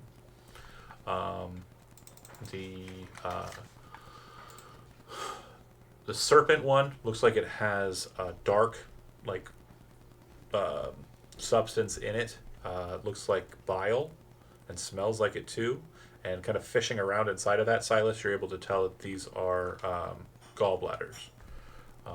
I believe. No, livers. Hold on. Black. You guys are casting healing spells. Are we not going to try for a short rest? I would love to try for a short rest. Let me Let's go do that back. instead. And Well, just I read- thought I was like, whenever we didn't, I was just like, okay, well, I'll just heal it. Like, correcting myself, making myself correct. Okay, so the blood, like the bloody substance that you find, has the liver in it. Okay, that is the bird. Then the yellow bile has the gallbladder in it. That's the dragon. Then the black bile is in with the spleens, and that's the serpent. And then the lungs are kind of in this kind of nasty bluish phlegm, not yellow phlegm like I said before. And that is the beholderkin. I would relay that to everyone. Very good. And yeah, if you have Arcana trained or if you have Religion trained, either way would let you know that this is referential to kind of older magics, specifically humorism, and the aspects of kind of older traditions, mainly dealing with the folks of Parnak and like more ancient to the Ikashadi's ancestors and also the Denisopans, who are the ancestors by right of the Jernarans.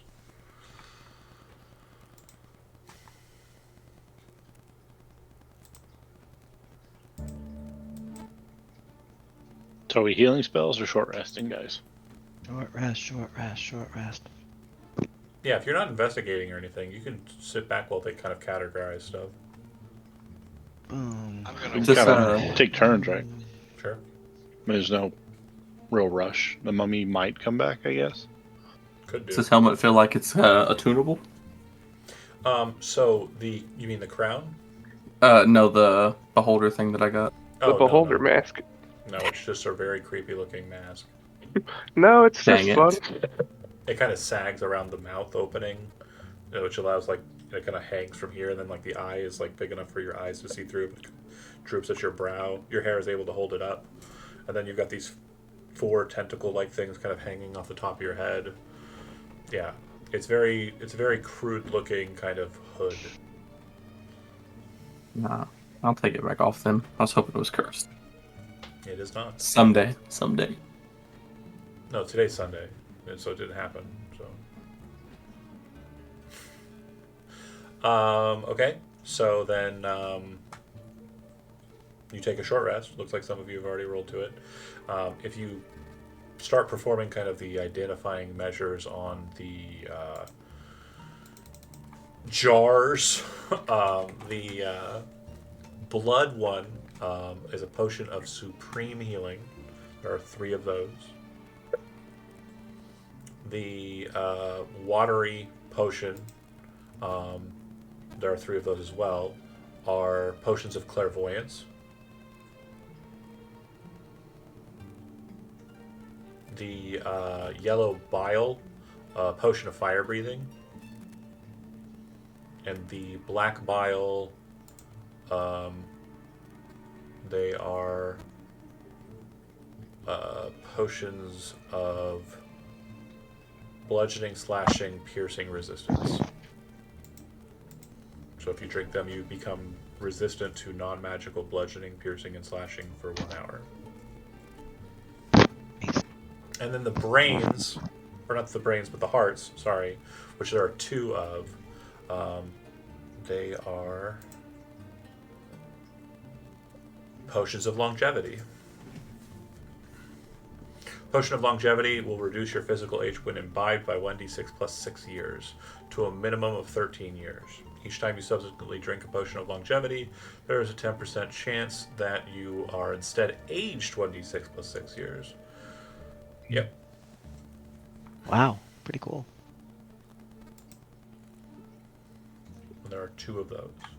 I'm gonna have to write those down afterward because I wasn't prepared when you started listening. I got it. It's okay. Okay. Would aging and de-aging affect your scores? No. But it can affect if you get your if you get shot up in years by some supernatural effect. A potion of longevity can basically counteract that. So instead of like being turned into a 70-year-old, human and like having problems, because it'll reduce your physical attributes the more you age. You don't gain the benefit of actually having lived It'd be experience. especially jarring since none of us are human right now. Jarring because they're coming out of Coptic jars. They turned you into a 70-year-old human and you're an I'm like, elf. how many years is this giving or taking away? Who cares? 1d6 What the hell? Yeah, nothing. It's a drop in the bucket. Just just leave. I was like, Okay. do you know how old I can be? Well, actually, more than the book. That's something I never really talked to you about. Elves in my world don't have an end cap. They just keep going. They're more Well, I'm like- already got all their 200, charts. so Yeah, it's nothing compared to some of the ones we've seen. I can easily reach 150 plus. I'm a wee little young Eladrin at 200 years old. I is a doggo, so I don't know how long I'll live. Are there any other things to really look through? The other sarcophagi? No, there's just the armor and maces that the 2 side ones were wearing and using. And then there's the armor, crown, which we discussed the crown already, the brooch, which we already discussed, and his holy symbol. Okay. Do we want to have a look at the armor that guy was wearing or the maces? I'm out of charges of what's it? So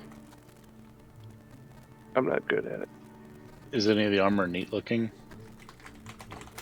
Yeah, It was being worn by a mummy, so they're all very, very, very cool looking sets of kind of old style Ikashadi, kind of brass and bronze, very ornate looking.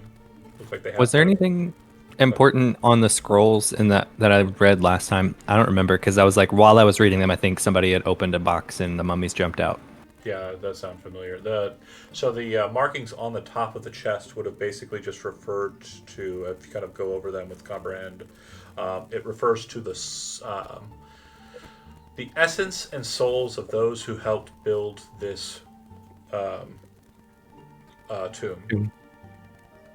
And it only had one of total of 30 jars with a liquid in it, and that liquid happened to be an elixir of health, from what you could tell. Okay. And I got your potions right here.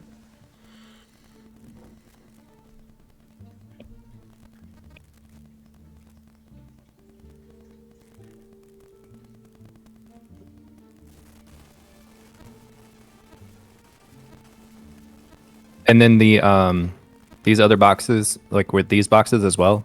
Yeah, I didn't have anything in them. Okay. Mostly just So kind of robes. Are we going down these stairs? Falling away. Yeah. All right. I'm just gonna. I got 5 spell slots and most of my hit points. Are we gonna run down a hole? Heck yeah. Hell yeah. All right, boys. Somebody put me in front of this or cover.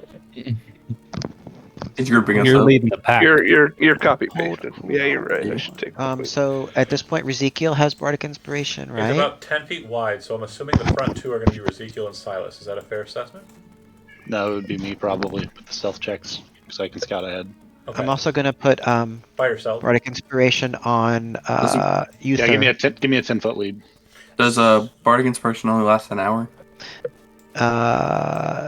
Oh, yeah, 10 minutes, but you have to make the check. That's right. So it's gone. You want to hold off for it until you get to combat. Yeah. Okay, that's fine. We'll wait.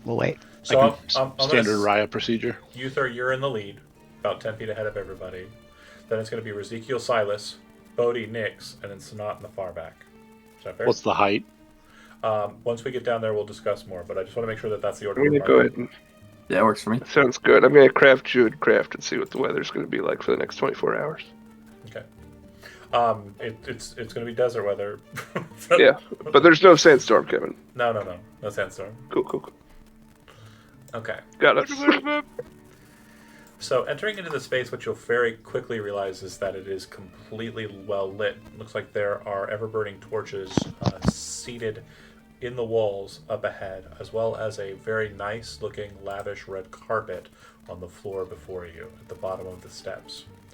The carpet, despite its presumed age, is in very neat condition. Directly ahead of you, you see a brass, kind of like a jeweler's brass door. It looks like it's a very high polished, very ornate looking door. And as you approach it, you can see that the reflective surface of it seems to catch you in the light. You can see the bright lights glowing in the light. And you can see that it's pretty much just like a mirror surface. The ceiling above you is only about 7 feet high, very low ceiling. And it looks like every so often, like every 5 feet, like every 5 foot square, there's kind of like a angled kind of buttress of stone that seems to kind of vault on the sides. So it's like normal square shaped channel that you're going through, but every 5 feet or so there's like a support strut. And Every other square. Yeah. And understanding where you're at, you definitely realize that the descent that you just made puts you kind of directly underneath the massive dune that was behind the entrance to the tomb. The tomb. Make sense? Yep. All right. The door, like I said, completely reflective surface. You can see yourself just plainly. It's kind of got metal surfaces kind of have that waviness to them. You know what I mean? It kind of has that going on. But other than that, Uther, you can see yourself completely illuminated by the ever-burning lights. Yeah. I'll take a quick look and notice that my scars are gone and be pretty happy about it. And Yeah. then start looking the door over. All right. If you do so from a distance, it's as I described it. I'm going to approach, but from the ceiling. Okay. So once you get close to it, darn near touching it and are looking at it, you can see throughout the space patterning what appears to be written language, kind of very neatly etched onto the surface, but so neatly so that from a distance you can't see it. And it appears that there are 3 primary symbols. There's a symbol of what appears to be kind of like a man-like shape, kind of almost like the bathroom symbol, right? Then beneath that, there is a symbol that shows like 2 hands kind of positioned like this, right? And then beneath that, there's like a torch-like symbol. It does look like it is a similar language to what was kind of depicted above, this Proto-Ikashati, but you don't know what the hieroglyphs would mean. Guys, there's words on the door. What Am kind I of able words? to be close enough to see the words on the door? If you approach to the exact distance where Uther currently is standing, like standing literally next to the sconces, you can see it. And once you're close enough to the sconces too, Uther, it's not ever burning. Like, you're getting a bit of heat signature from it. It seems like it is really fire. It just seems to be burning eternally for some reason or somehow.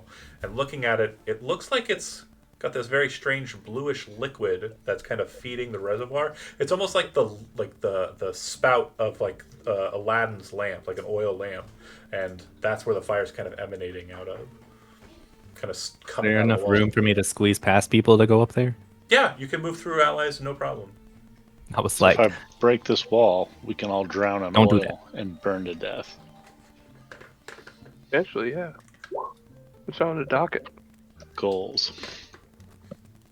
Well, you would kind of get a familiar signature, because if you remember back in the underwater temple, they had like the pipes that came through and fed to them into that reservoir. It's very similar to that. It just seems like this is done with a bit more fine craft instead of the very kind of rugged, big metal sconces you got back at the underwater temple. I know that. Gotta go back there. I know mentioning that temple not only had Brent desire to go back to that location, but also made him think maybe there's a cursed sword down here. Oh, I'm not making that mistake again. Moment I see a sword on the wall that looks dangerous, I'm grabbing it. Mine. all right, so comprehend languages. Can I figure out what those symbols mean? Yep. What's going on? It says you in shadow. It said what now? It says you, the reader. Basically, it's referring to you, the reader, in shadow. Oh, so I think we have to put out these lights to go forward? Tell you guys that? The I'll door use has no normal Druidcraft to door. extinguish the flames. Okay. They snuff out for a second, and you can't see your reflection for but a moment, and it almost seems like you can see beyond that space, but immediately, like a split second after the torches are extinguished, they reignite. Oh, tough guy, eh? I'll We use gotta run through. prestidigitation to snuff out the flames. Poof, millisecond, snaps back on. I'm just annoyed at how many spells do that exact same fucking thing. Me too. I'd like to take a blanket or something, some type of what do I have? Hold on, and try to put it over it like Wet my it, bag. wet it, wet it, wet it, wet it. When you put Don't worry, it, guys. I got control flame. real quick, when you put it over, like you're attempting to put it on top, just holding it up, you can see that it, for a second, causes the panel to not have half of your reflection, but the other half to have your reflection. It's this very strange nature of the reflective surface itself. The second light seems to obscure from it. It creates an almost semi-transparent nature to it. If the other flame were being blocked in a similar fashion, you feel like you could progress. But you also note that it does look like there's light coming from the other side as well. I could use But we just have to block thaumaturgy it. to dim one of the lights. I'd say we just block it with the thing because they just seem to flick on right after with the spells. Yeah, if you cast What if control I flames and use control it, thaumaturgy? if you use control flames to make it extinguish, it'll immediately snap back to its ignition. Thaumaturgy would snuff it out, which is the No, they wouldn't It would snuff it dim out. it. It would change the color. It dims I could it dim it though. with thaumaturgy. Yeah. Okay. Dimming it. Thaumaturgy too. I just took it. Dimming it would create an effect where it's semi-transparent and almost see-through, but does look like there's still a surface there. And inspecting it with the thaumaturgy cast from one of you and then the other, it's still solid. I've been horribly scarred before. While Silas holds up his bedroll to block the light, I'm gonna see if I can reach through the blocked outside. It's still solid, but it's transparent. You feel like if the other side were being blocked out simultaneously, you could move through. I'll pull out my bedroll and block the other one then. Becomes completely transparent and see-through, and the light on the other side of it does not seem to be affecting your ability to kind of see through it, and from what you presume, be able to pass through it. And if you let like Sanat or somebody kind of step through while you're holding, I'll kick my foot into it. I can reach both. Yep. You just can't. Yeah, do boys, so get on in. while holding the yep. And then if you both turn simultaneously and back into it with the cloaks, so that you're walking through the door with the cloaks up, you do so, and the door does not appear to be there. There's a doorway, but there does not appear to be a door there. Oh, we've beaten yet another puzzle of doors. God, we're fucking brilliant. You've been rocking it lately, Mister. Okay, so once you move into this space, you would see that the very It's not someone that ornate can read. looking carpet that I mentioned is present here as well. And to the left of you and to the right of you, 2 more torches, but 2 small altars as well. Seated on the altar on the left, there is a bowl, and in the bottom of the bowl is ink that seems to have been dried completely, so it forms a perfectly black circle on the bottom of the bowl. Okay? Seated on the right altar, there are 2 symbols, just small little hand symbols that can be clashed together for sound. And if you're still comprehending languages, there is writing on the wall in front of you, and it seems to state in a very simple fashion prophecies for your path. On the ground beneath you, you would see a very ornate looking symbol on the carpet present here, with a number of different hands encircling around a kind of male figure in kind of regalia, some sort of king perhaps. And based on like the orientation of it standing over what appears to be a world-like surface, your presumption is this is a divine king. The people on the bottom seem to just be builders, warriors, very archetypical kind of peoples. Some of these depictions are not too dissimilar from what you've seen in like the court back in Panacea. And the hands motif, you think you might have seen something like this in Shen's house. It wasn't noteworthy then, but now it seems to create, like, seeing it depicted here like this, creates a, oh, interesting. That's a interesting piece of art. But yeah, hands kind of like lifting up out of the world and like kind of floating into the sky around this figure. Path to the left, path to the right. We are left all the time. I'm a left guy. Yeah. Left is best. Did Sanat comprehend anything from the 2 tables? Were there any words for those? So just the word in the center there, kind of on the wall directly as you come in, prophecies for your path. And so again, on the left, it was a bowl with like an ink stain on the bottom, perfectly rounded, circular in its space, as if the entire bottom of the bowl was like blotted out. And then on the right, just a pair of hand symbols. I am trying to throw hands, so let's go this way. Can we pick up the symbols? Yeah. Right, I'm gonna take them with us. Cool. Like symbols, like the instrument. Like the Yeah, I also Okay. thought he was saying with an S the first time, so I I made a joke. would have assumed. I was it wrong. Yes. But... Oh, Okay. If it's a prophecy for our path, I feel like we're gonna need it on this path. Well, then I'll take the bowl of ink. That's for the left path. We're going right this time. We're going right. Yeah, sorry, man. Oh boy, Ezekiel got the zoomies and he took off. doesn't feel right. But I'm gonna stay up kind of close to Ezekiel so that if I need to read something. Standing next to Ezekiel's where we usually die. Okay, so if you continue give on, that dog a long leash. you would see at the end of the hall there's a turn to the right, and it seems to snake around, or rather worm. See, around. we're going left anyway. A snake. Kind of like a switchback. To a point, kind of like it's a switchback. It's like an interior switchback, is what they're called.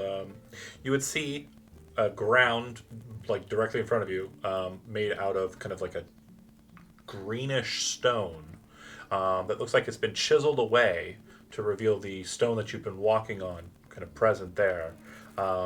It almost looks like they've done it in a fashion to depict dragons or some sort of drake. With spears kind of jutting out from it, and a scorpion's tail. These are kind of very archaic, old depictions of some sort of dragon kind creature. That's cool. Beyond that, Dragon eater. it seems that the path continues a couple of more paths ahead of it, and far beyond that, a door. Other than green and dragons, is there anything off about that floor? You can make an investigation check. That's a yes. So, inspecting it very thoroughly, Sanat and Uther, this floor does not seem to have any kind of mechanism to it. It literally looks like someone took a large sheet of this kind of green stone, which would basically be the way I can kind of describe it, like to give you a framework of what you're looking at, is lapis lazuli is kind of like a very pristine kind of blue stone. It's like a green variant of that. It's just a very pristine stone that's been chiseled up specifically to kind of allow for the picture of the dragon beneath to be seen. And as you kind of move across it, it's solid. As Ezekiel steps out onto it, not an issue. Heck yeah. Now you can see the door up ahead. Stop. And as you step into this space, you can see that there are 4 more of these tables. But looking at them a little bit more closely now, these altar spaces, you begin to realize, stop moving. I promise you. You do not want to move. You can see that they appear to have kind of a structure to them that you didn't really notice in the space before. And as you step out into this room, Ezekiel, with Sanat in tow behind you and Uther presumably on the ceiling above you, there's kind of a drop of about 2 inches with a loud thung, and the walls immediately slam in towards you. I need Sanat and Uther to go ahead and make dexterity saving throws. Holy shit. I'll just take him with me. Yikes. And Ezekiel, I need not only a dexterity saving throw from you, but also a strength saving throw. Okay.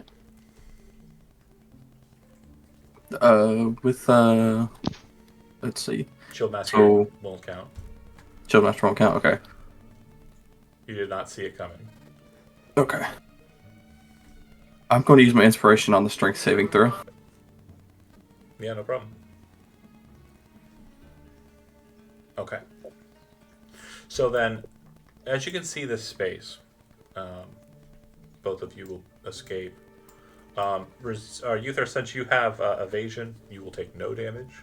Sanat, since you do not have evasion and you succeeded, you'll be shunted out closest to you, and you will take 18 points of bludgeoning damage as it just kind of bangs you like a little bit. You smash, and then it kind of just lingers in that middle space for a second before descending downwards. And that strength save is to ignore the part that's not good. After the smash and then drop, it kind of just deposits. You're able to hold yourself closed to the frame, and so you are hanging on the middle portion where you got smashed and kind of holding on to the top of it for dear life as it descends away. So it now forms basically kind of a bridge where the walls were and slammed. And you are able to maneuver across it at your pleasure, but you have to pull Ezekiel kind of up and out of it. If you'd like to make an athletics check, Ezekiel, after taking the... did I tell you the damage? Nope. Okay.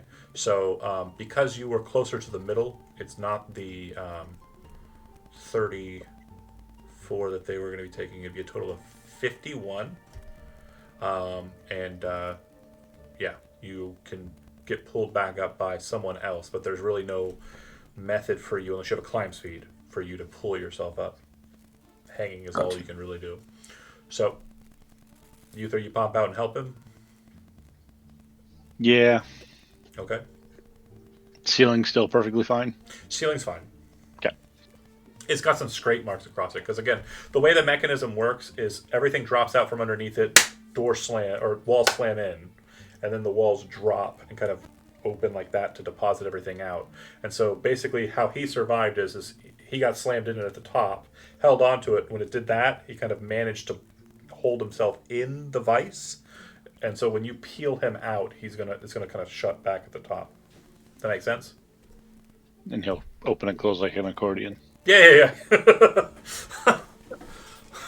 Like the armor pretty much, like in him kind of flexing, kind of saved his life. If he were anyone else, I think, in this party, except for Silas, I'm pretty sure he would have been pancaked. Most could survive being pancaked. But yeah, once you do get him up and out, and he's kind of like spitting blood, kind of, in himself, you can see that the door ahead of you is similar to the first door that you saw, shiny, jeweler's brass, yep. I'm going to swing him back because I just realized I didn't bring the ladder. Can I go get that? It's not that far. The stairs are right there. That was like, I don't know if you'll be able to get back through the door with the lights. It's I guess we can not that far, but yeah, I don't think the doors with the lights... Also pinned down. I don't think the doors with the lights is going to be a situation you can kind of avoid. It's up to the party. Let's go ahead and put it to a vote. So Jeremy, you're obviously gung-ho about getting it. Everyone else, it sounds like we're kind of moving forward and don't want to deal with the task of trying to figure out how it gets through the invisible door. Zach, your vote? Ladder, yes or no? The guy wants his ladder, yeah. All right, we got 2 votes for yes on ladder. Silas? Gets my boys across this hole in the ground. I think it traps us in here more, so I'm going to say no. No on the ladder, Nix? Yeah, that's fine. I just don't want to have to deal with getting it. Okay, so then is that a yes or a no?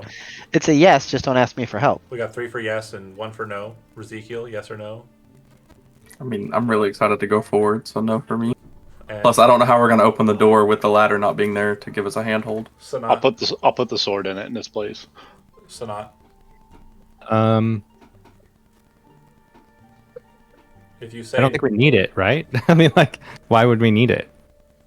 What if the curse sword's 20 feet off the ground? I can cast fly. How are you going to walk across this chasm with So- all your best friends? To be sure, you're saying you vote no in the negative. I vote no. Okay, cool. But also, this isn't a chasm, right? Like, it's you So- can. Obviously, since Uther, you were the one who broached the request and the vote was every other party member, the vote goes to no because the majority of the other people was a negative. Okay, so moving on in the last 3 minutes. I'll remember this. Not me. I didn't do anything. Don't talk It's to All me. of you. I want to specify. There's not a chasm, right? The way the walls fell in, there's still a floor. There's a floor. Okay. It's not enough. My boys need a ladder. You can split the party. You We're- do not have to go. We're with what going the to hear party about said. this the whole time. Like how everything could be solved with I ladder. can't wait till we find something we can't reach. Uther can walk the fuck off and go do his own thing. You do not have to follow the party. That's also an option. Come back. Hey guys, I got the oh. Yeah, and we got everyone- 2 minutes. You guys figure some stuff out. I'm going through my inventory and find out how to block 2 lights at the same time.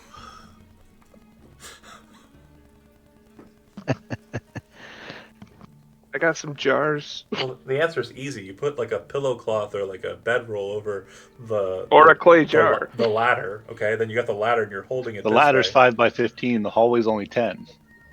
Right. No. Listen. Here's what I'm saying. You got the ladder long ways, right? You're walking down, and then you've got the ladder and you put something over it so it's blocking you, right? And then you've got like a cloak and you hold it up this way, and then you just walk in like this with them both raised up. All right, problem solved then. That's what I'm doing. I'll be right. back. So that said, I'm putting the sword in place of the ladder at the door so we can open it later. What's another the sword, the indestructible glass one. It's literally a fucking doorstop. It is now. Ain't no handholds, boy. Oh, that is fucking hilarious to me. Okay, great. So Ezekiel, you're helped up. Sanat, you're still there. Everyone else is kind of hanging back. Do you wish to approach the door or not mess with it? Are you waiting for him to get back? That's all I need to know. What's the party thing? 'Cause, I mean, personally, if we're gonna wait for him to go back, we might as well go help him. Since you're overthinking it, and I have literally 1 minute left, we're gonna say you're waiting for him, trying to negotiate what's happening, and Uther's figuring out the ladder thing. Next session, we're talking about. He said he's gonna remember this, so we're like, what do you think he's gonna do? Is he gonna be really mad? Holy crap, he was angry. Why does he want that ladder? He's so grumpy. I think he's married to that ladder now. Anyway, we will pick up next session as the ladder boy reconvenes with the group, and you decide what you want to do beyond that. Thanks for watching those that did. I'm sorry the first hour of it or so was so much fun, and the last half was kind of boring. But we'll try and do cool stuff next session. We'll see. All right, see you then.